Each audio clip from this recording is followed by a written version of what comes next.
আজকের ব্লগটা কিন্তু ক্রিসমাসের দিনে, আর ক্রিসমাস মানেই তো হচ্ছে একটা ছুটির দিন আর ভালো কিছু রান্না করে খাওয়া। তাই আজকে দুপুরে লাঞ্চের প্লেটে আছে হোমমেড বাটার নান আর চিকেন বাটার মশালা। আজকের এই দুটো মিল পুরো ক্রিসমাসের মুডটাকে সেট করে দিয়েছে। তো চলো ফার্স্টে আমি তোমাদেরকে বলে দিই আমি চিকেনটাকে কি দিয়ে ম্যারিনেশন করে রাখলাম। চিকেনের মধ্যে নুন, হলুদ, জিরের গুঁড়ো, রসুন বাটা, আদা বাটা, টক দই আর সর্ষের তেল দিয়ে ভালো করে মাখিয়ে কিছুক্ষণ ম্যারিনেটের জন্য রেখে দিয়েছিলাম। তারপর প্যানে সর্ষের তেল দিয়ে মাংসগুলোকে একটু ভেজে নিলাম। আচ্ছা, মাংসটা ভাজতে ভাজতে আমি এবার তোমাদের বলে দিই যে আমি গ্রেভির জন্য কি নিয়েছিলাম। গ্রেভির জন্য আমি পেঁয়াজ, আদা, রসুন, টমেটো এগুলো কেটে নিয়েছিলাম। প্যানে আরেকটু সর্ষের তেল দিয়ে এই জিনিসগুলোকে একটুখানি ভালো করে নুন দিয়ে সতে করে নেব।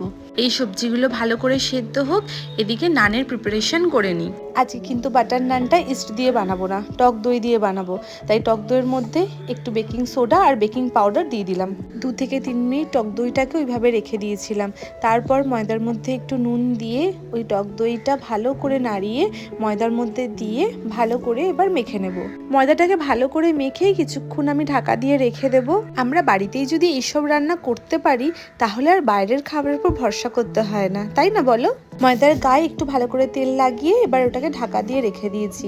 আর এদিকে এইগুলো ভালো করে সেদ্ধ হয়ে গেছে। এর মধ্যে হলুদ দিলাম আর এর মধ্যে না কাজু দিলাম না, আজকে আমি পামকিন সিড আর হচ্ছে সানফ্লাওয়ার সিড এই দুটো দিলাম। মিক্সারটা সামান্য একটু ঠান্ডা হলেই আমি এটাকে মিক্সার গ্রাইন্ডারে দিয়ে ভালো করে মিহি করে পেস্ট করে নিয়েছি। তারপর প্যানে আমি আর একটু সর্ষের তেল দিয়ে ওর মধ্যে একটু কাশ্মীরি লঙ্কার গুঁড়ো দিয়ে মিক্সিংটা দিয়ে দিলাম।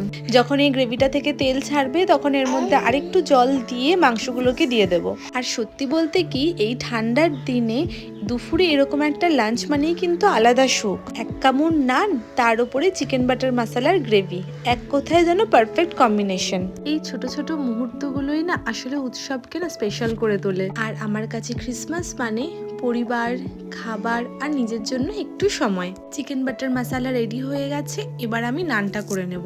আর শীতকালে তো যে কোনো রান্নাতেই ধনেপাতা মাস্ট, তাই একটু ধনেপাতা দিয়ে দিলাম আর উপরে একটু বাটার দিয়ে দিয়েছি। ময়দার একটা গোলা নিয়ে ভালো করে দুদিক দিয়ে বেলে নেব।